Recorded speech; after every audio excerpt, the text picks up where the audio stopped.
Jayo Radha Madhava Kunja Vihari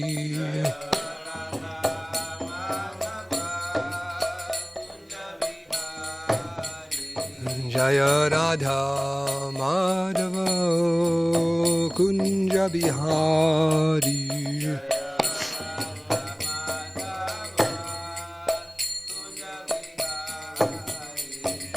Gopi Janavallabha Girivardhari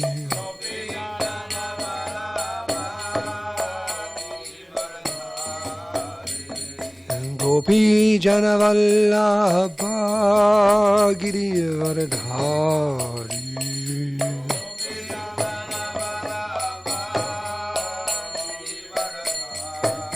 Jasura Nandana Braja Janaranjana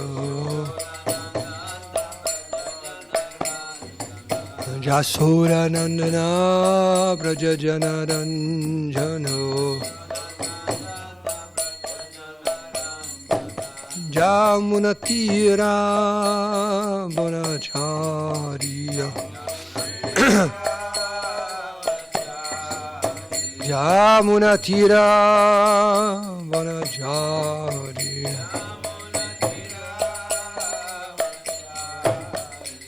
Jaya Radha Madhava Kunja Bihari Radha Madhava Kunja Bihari Jaya Radha Madhava Kunja Bihari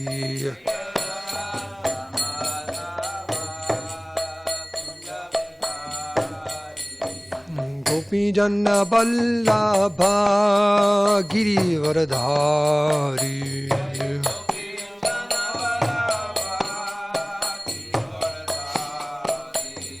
Gopi Janna Vallabha Girivardhari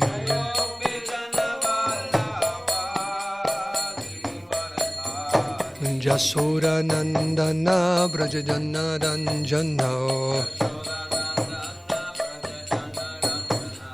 Jasura Nandana Braja Janaranjana Jamuna Tira Banachari Oh Jamuna Tira Banachari Jayo Radha Madhava Kunja Bihari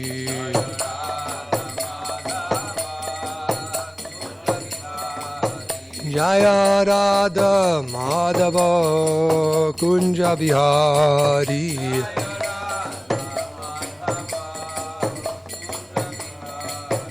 Jaya Radha Madhava Kunja Bihari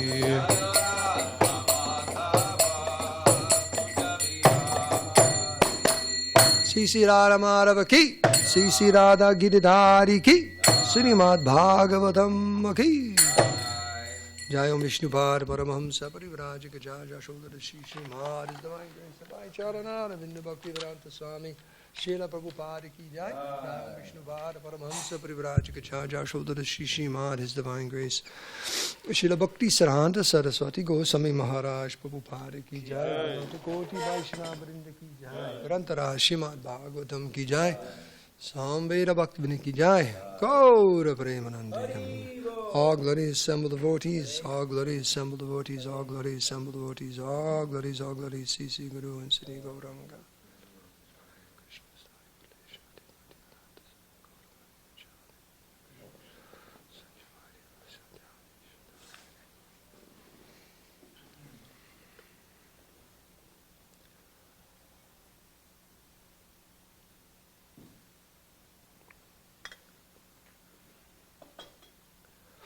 You know, they say if you sit underneath a pyramid, you get some special energy.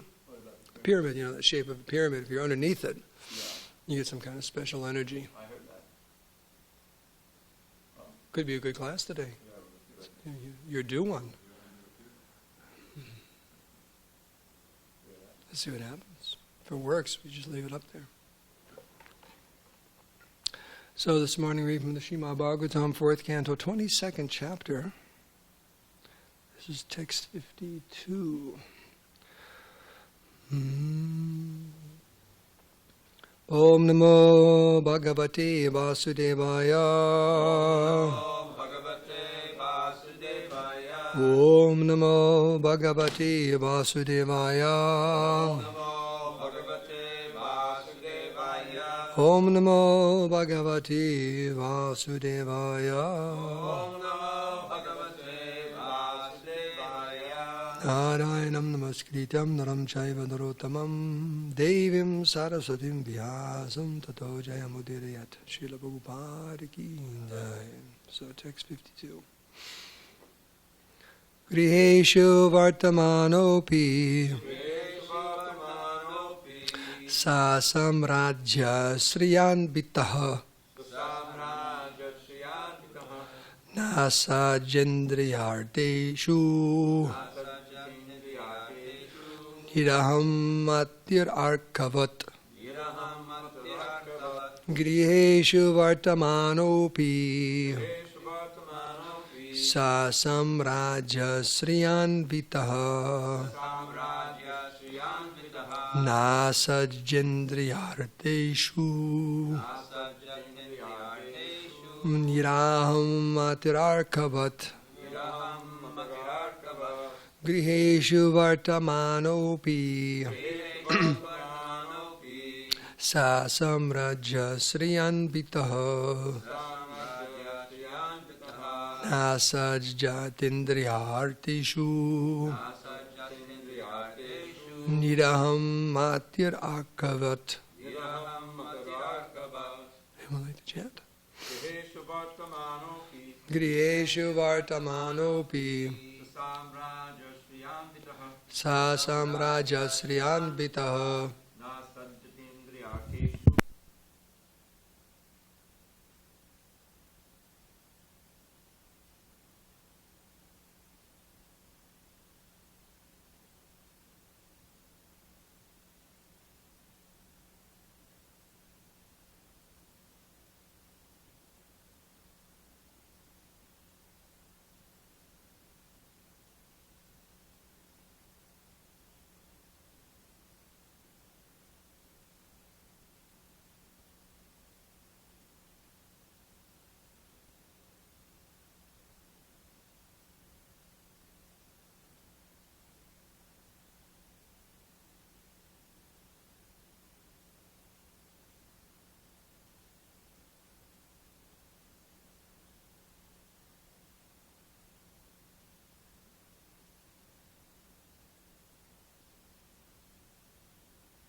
Synonyms: Griheshu, at home. Vartamana, being present. Api, although. Saha, King Prithu.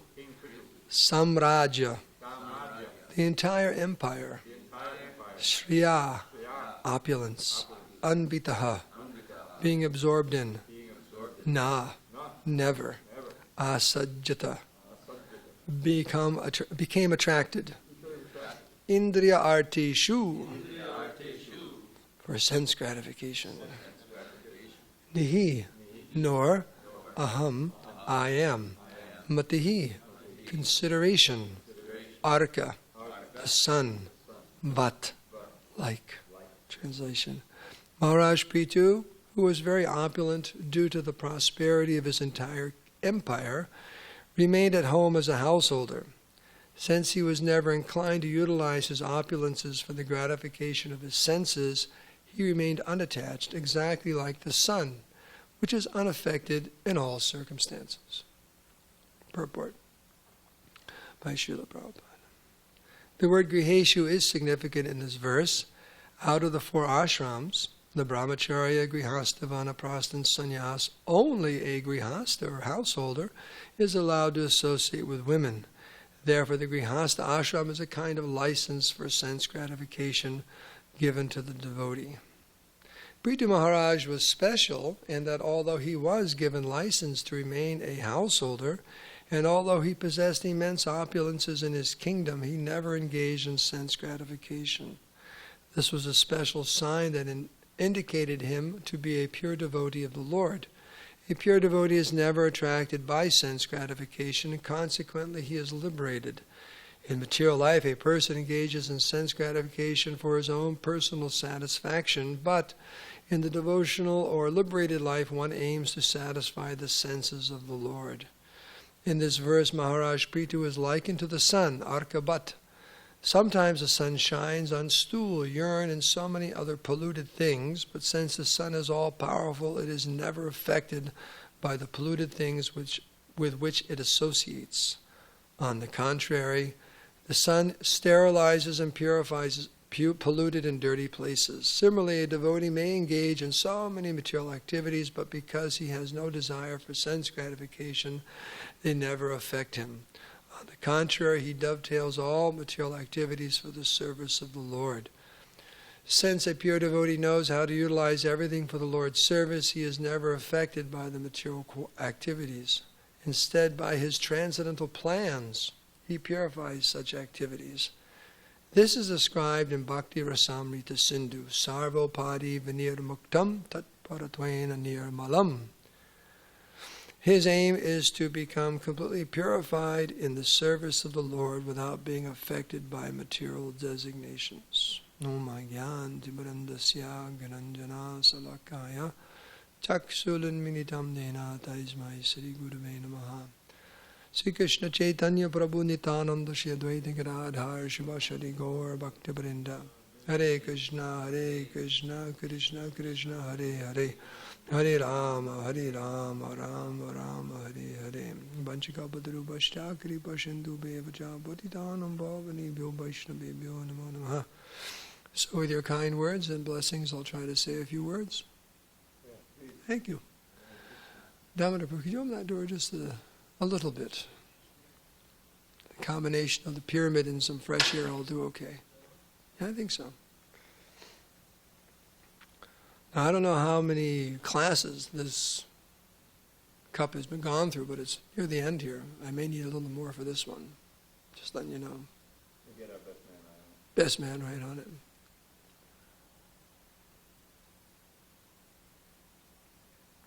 I'm hoping the Shakti of the previous speakers comes through the water glass. Maharaj Prithu, who was very opulent due to the prosperity of his entire kingdom, remained at home as a householder.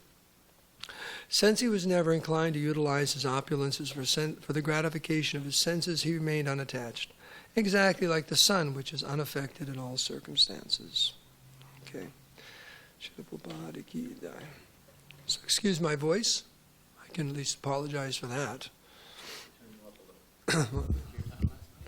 No, I lost it and I got it back, and then I have so many every day. It's a different ceremony, a funeral or a this or a that. So, and I got one today and one tomorrow and one the next day and one on Sunday. So I have to be careful not to lose the voice. So this verse at the very end that's quoted, this Sarvopadi Vinirmuktam Tat Putena Nirmalam. Is that Hishikesha? Kena? Bhakti? How's it end? Sevanam Bhakti Uchate. So this is the what happens in devotional service. This upadi means designation. Just like in the very beginning, this word griheshu, Prabhupada says, is very significant in this verse because Maharaj Prithu, king, householder, what a setup. Chaitanya Mahaprabhu wouldn't even having to do with Maharaj Prataparuja, even though devotee said, he's a nice devotee. So, he's got that word king in front of his name. Like that's like mud. Just stay away from that person. Because generally speaking, a person in a position like that, householder, great opulence, they're probably not going to be fired up in spiritual life or Krishna consciousness. They're probably going to be an attached householder or person trying to enjoy their senses in this material world. Vishayi, is that what it's called? A sense enjoyer, Vishayi. And devotees are forbidden to associate with such persons because by their association, one's consciousness is affected. And that's also the example given in this verse is the sun, the arka. The sun is so powerful, it doesn't matter what it associates with, it purifies it. You can never contaminate the sun. But we're not in that category. So there's upadi, designations. We all have certain designations. And of course, the designation in this material world is there's 8,400,000 different upadis. They're all designations. How do you want to enjoy this material world? That's what it is. It's like Amazon. All these different things you can order. So you can go on there and, the material world, boom, and you can pick it. By our activities, there's 8,400,000 different varieties of upadis. How do I enjoy in this material world? If Krishna only gave like 5 or 6 species, we'd probably be in and out of here. Or actually, we'd be very frustrated. Right? Because you have so many material desires. So why is the material world so complex, and there are so many varieties of sense gratification, species of life? You can do it this way, you can do it that way. Why is that? It's because Krishna wants to make absolutely sure, gives us all the possible combinations of modes of nature and bodies that we could possibly even imagine, so we can try it all. And once you've tried it all, it's like nothing works, right? Like I say, you try something 1 or 2 times, 3 times, you say, well, maybe try it again, maybe try it. But if you've tried something 8,400,000 times, it's like, haven't you had enough? Haven't you tried to put that round peg in that square hole enough? You'd think so. But so that's why there's so much variety in this material world and all these different upadis, because Krishna's saying, okay, let's give it a shot, a really good shot. So there you go. If you want it, you can just keep going. But nirmalam also means like dirty things, right? Nirmalam, contamination. Without. Mala means with. Mala means dirty. Nirmalam is without, purified, right? Yeah. So all these upadis, one becomes liberated from them, all these dirty things, by engaging our senses in the service of the master of the senses. And that's what devotional service is all about. Bhakti uchate. That's what bhakti devotional service is. And that's what's described here. It's a miracle. Someone in a position like Maharaj Prithu, a householder, he probably had so much, some facility we can't even imagine. I think there were some verses describing it previously, what his kingdom was like and his palace and everything. We see descriptions like that. And but he had he was unaffected by it. He was completely unaffected by it. It's actually impossible. Impossible. It can't be contemplated. Just like that, what is his name? Lord Zetland or something. Prabhupada talks about, he was asked, Swamiji, what is it? How can make me a Brahmin? He said, well, you have no illicit sex, no intoxication, no meeting, no gambling. He said, impossible. Impossible. Can't even imagine it. How could someone even live like that?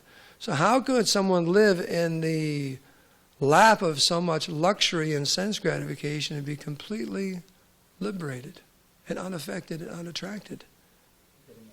By a higher taste, exactly. And that's why the devotees, and there are a few verses the Kumars brought up about that. It's only the devotee can actually be completely liberated and completely peaceful. Bhukti mukti siddhi kami sakali asanta. Right? Only the sense enjoyer, we're talking about sense enjoyment here, but how about mukti? Bhukti mukti siddhi and the yogic perfections. Even those that join after liberation and those who are trying to become yogis, they look like very spiritual people, right? They not peaceful. They still have some desire to enjoy something. But only the devotee is asanta. He's akam. He has no desire. That means, what does that mean, no desire? It means no desire for themselves. They only desire to serve Krishna.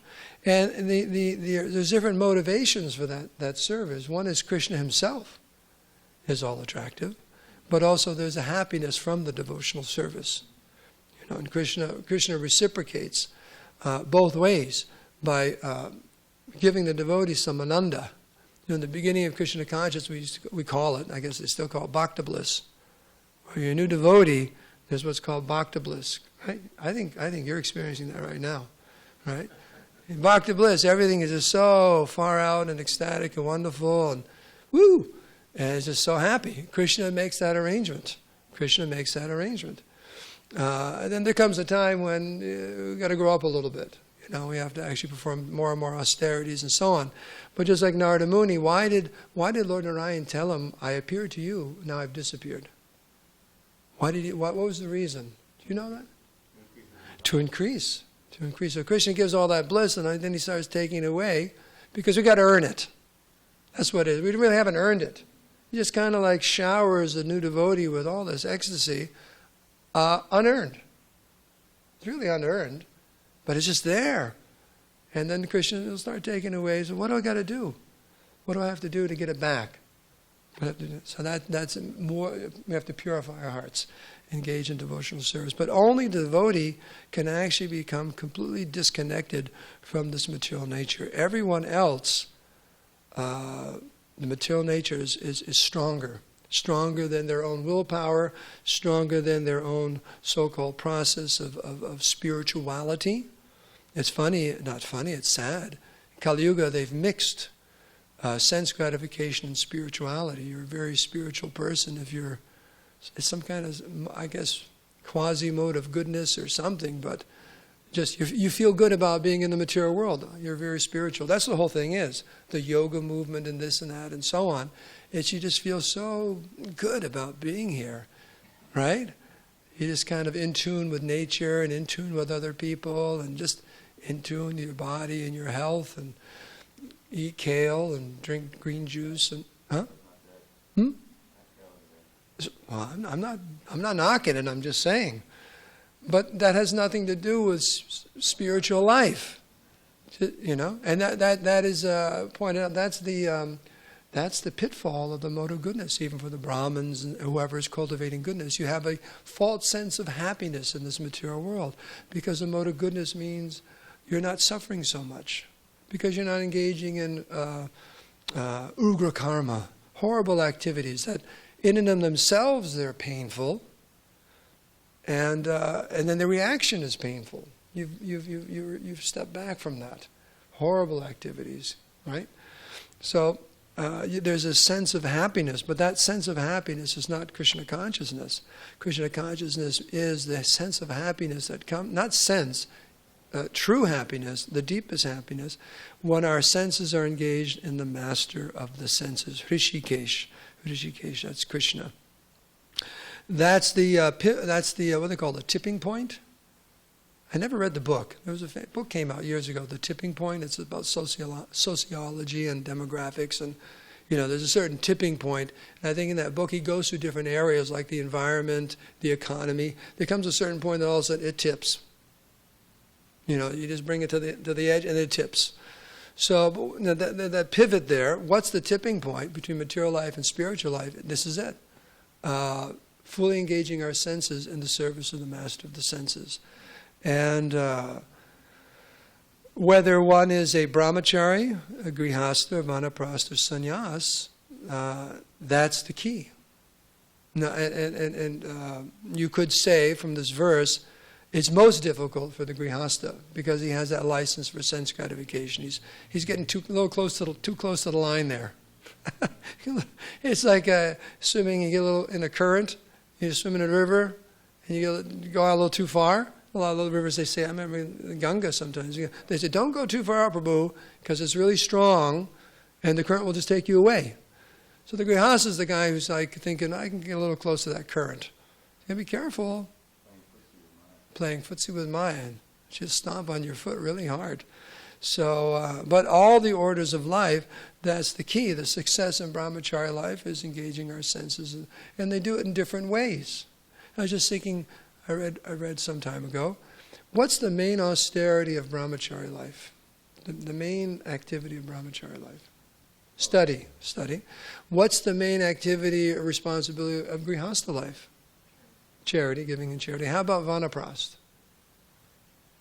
Austerities. You got to get back into it, Prabhu. And then sannyas isn't it traveling and preaching? Traveling and preaching. You have to go and travel and try to liberate him. So these are the main austerities of those different orders.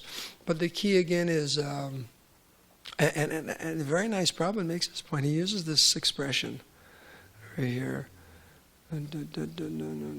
Plan. He said plan.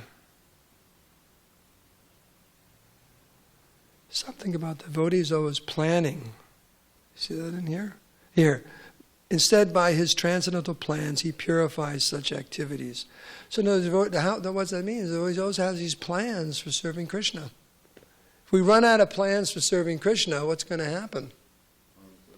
Yeah. What do they say?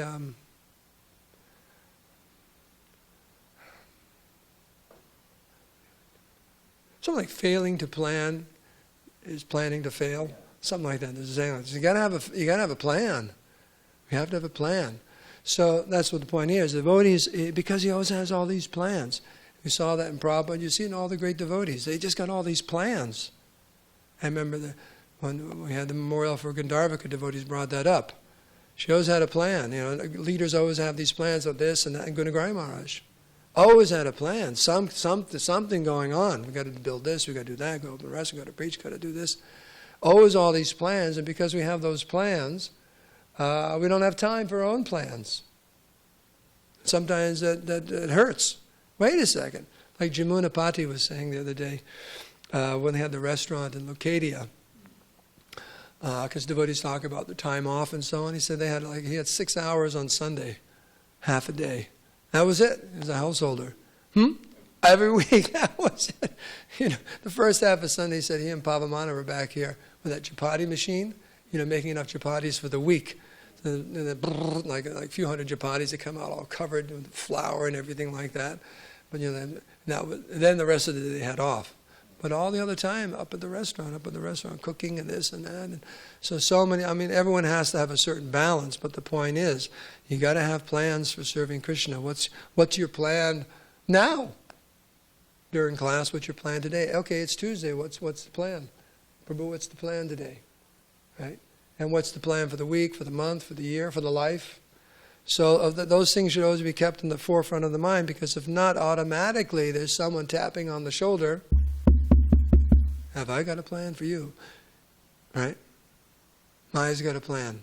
She's always there, 24/7. And that's her thankless task, just to make sure. Do you have a plan for Krishna? If you don't, I got a plan. I got the plan. Right, just to check. Because you can't go back to the spiritual world and excuse yourself from herding the cows or the rasa dance. I got a plan. I got another plan, Krishna. I'll make it tomorrow night. It can't happen. It just doesn't happen, right? It's just, you're always there with Krishna. Like that, so. Tat padatena nirmalam. Let's see here.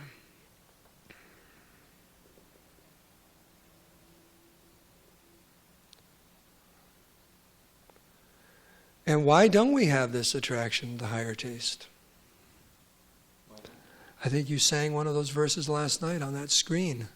Why I don't have any taste. This is Nam Namakadi Bahuda, right? The very end of it. Yeah. Ihani Nanuraga. Nanuraga. I don't have a taste. Even though your holy name is so beautiful and wonderful and liberating and ecstatic, but somehow or other, Nanuraga. I don't have a taste for it. I don't have the higher taste. Where does that higher taste come from?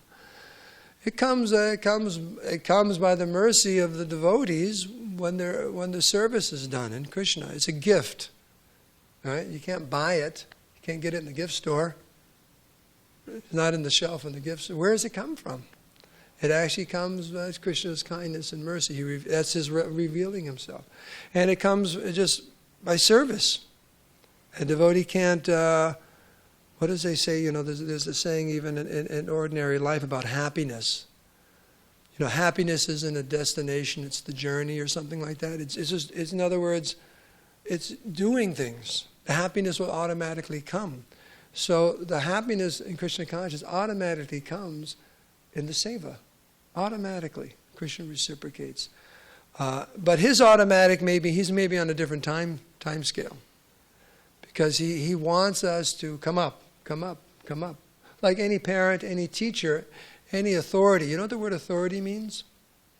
I was told this many years ago. One of the definitions of the word authority is that person who helps expand or grow. That's an authority. So an authority doesn't push you down. Authority helps you come up or grow and expand. So we have to grow. We have to expand our Krishna consciousness, and Krishna's doing that. He's working in our heart. He's working through his devotees. He's even working through the conditioned souls. Right? You meet someone, a conditioned soul, and Krishna's in their heart, and that conditioned soul says something, or this or that, or let alone someone innocent person you preach to. In many, many different ways, Krishna's always trying to get us to come up, and he reciprocates with that. If we want to just kind of stay stagnant, that's not good. Krishna wants us to always keep coming up. So, as we increase our service, all of these things will come automatically. They come automatically, because that's our nature. So I was listening to a conversation day before yesterday. Vishwambar Goswami, those tapes. I don't know, did you copy? Did you load those onto your computer also? No. Very nice. Anyways, this is the Vishwambar Goswami who ran the Raman Temple, friend of Srila Prabhupada's in Vrindavan. And he was telling the devotees he made this statement that, in the West, he said, in India, it's in our blood to be Krishna conscious or spiritual life. It's in the blood.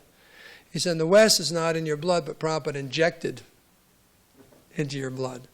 And he was talking about, therefore it's hard. For Western devotees, it doesn't come automatic, and But then the devotees said, Prabhupada also made the point that Jivera Subhoy Krishnera Nichadasa. Actually, it's the nature of every living entity to be Krishna conscious. It just has to be brought out by the process of devotional service. And he was questioning whether injection was the proper terminology, because that's coming from, it's exterior. Prabhupada was awakening that Krishna conscious, which is really there for everyone. It's there. It's our nature. This is actually our nature. It's not artificial, and is brought out by the process of devotional service. Humble devotional service. So on that happy note, it's 8:28. Do you have any questions or comments? It's a pivotal principle in Krishna consciousness. Of course, every verse brings up a pivotal point in Krishna consciousness, but this sarvapadi vinir muktam tatpatinir nirmalam. Yes. Hare Krishna. Thank you for the nice class. One point about this injection thing. Another reason it doesn't hold is that in India now, since that was spoken 30 years ago, they're getting more affected by the Western thing, and it's not as maybe. Yeah, what's happened? Yeah, But I wanted to read something we read this morning, which I don't think you heard. You're probably in the back when we did the announcements. I read these quotes, these Vedic thoughts in the BTG, and it's about the mode of goodness. So it's not contradictory to what you said, but it's another aspect. And this is spoken by Krishna himself in the Uddhava Gita. Until one revives one's direct knowledge of the spirit soul and drives away the illusory identification with the material body and mind caused by the three modes of material nature, one must cultivate those things in the mode of goodness. By increasing the mode of goodness, one automatically can understand and practice religious principles, and by such practice, transcendental knowledge is awakened.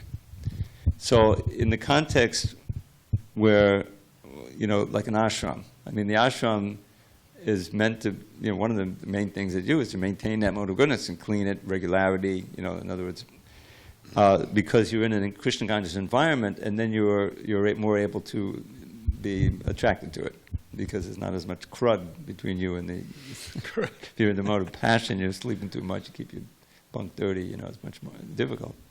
So that's another aspect of it, but you're right, of course, as Krishna explains in the Gita, that the mode of goodness can also be binding when there's no Krishna consciousness around. It's just, being peaceful and happy in this world, which is a grand illusion ultimately. So I just wanted to share that because you brought up the mode of goodness. Anyone else?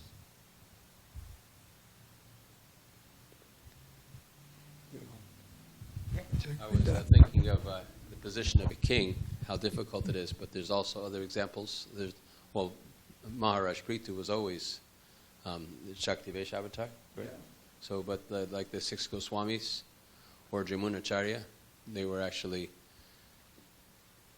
weren't sinless, but they had it, like Yamunacharya said, once I've tasted the nectar of serving your lotus feet, everything else loses its taste.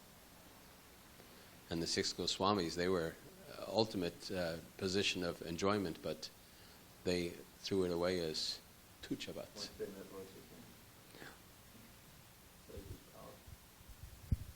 I think that's important too, is because renunciation has to be based upon a higher taste. Otherwise, there's going to be problems. Well, that you referred to an earlier verse by the Kumars, because this is right after their instruction, and that's for me, I think that's the most famous verse. Prabhupada would quote this verse exactly on that point.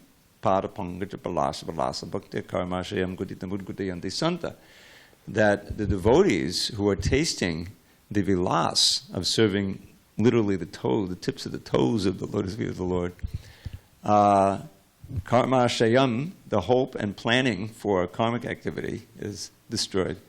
And gwatitam udgatayanti, the knots are untied or cut, and they become for the saints, for the santas. But others, tadvan nariktamatiya, riktayatama means whose minds are devoid of any bhakti. That could be the yogis, that could be the impersonalists, any other striver, what to speak of the gross materialists.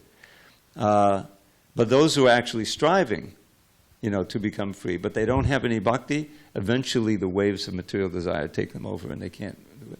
And therefore I think one of his final, this may be the final verse, is Bhaja Vasudevam, therefore you're advised to worship Vasudeva. Prabhupada quote, there's a recording where Prabhupada is reciting that verse and he's just getting into that first line. Because he's tasting himself, the pleasure by just chanting the verse and experiencing it. But that's really the key, and that's why Krishna consciousness works. Even without any knowledge, if you just come in and you get swept up in the kirtan. I was watching one of these videos by Yadubar following Srila Prabhupada, which to me are very wonderful. I think they are. And there was the 1970 Ratha Yatra in San Francisco. It's kind of a high point. It's one where Prabhupada's dancing, and there you see, young kids. I mean, these are devotees who joined. One girl, she looked like she couldn't have been more than 15 years old, and she's just dancing in ecstasy. And everybody looks so blissful. And what do they really know? In Bhagavad Gita, they maybe know a little bit, but they become swept up in the Krishna consciousness movement, and they're taking part in the process, the chanting. And that just wipes away so much maya and gives you the higher taste. And then, then you got to get regulated and to experience it regularly. But this is Lord Chaitanya's movement, is that without any prerequisite, if you take part and you chant and you dance and you feast, then the strong seed of devotion will be planted, and then the watering can easily take part. There's no prerequisites. And the question about why don't we get the taste, namakari? Well, the next verse gives a very important point. Krishna gives you the taste if you meet, you're really humble and you honor others and you're tolerant, and you keep chanting. In that conversation I mentioned about Vishnu Goswami, the devotee brought up about tigers.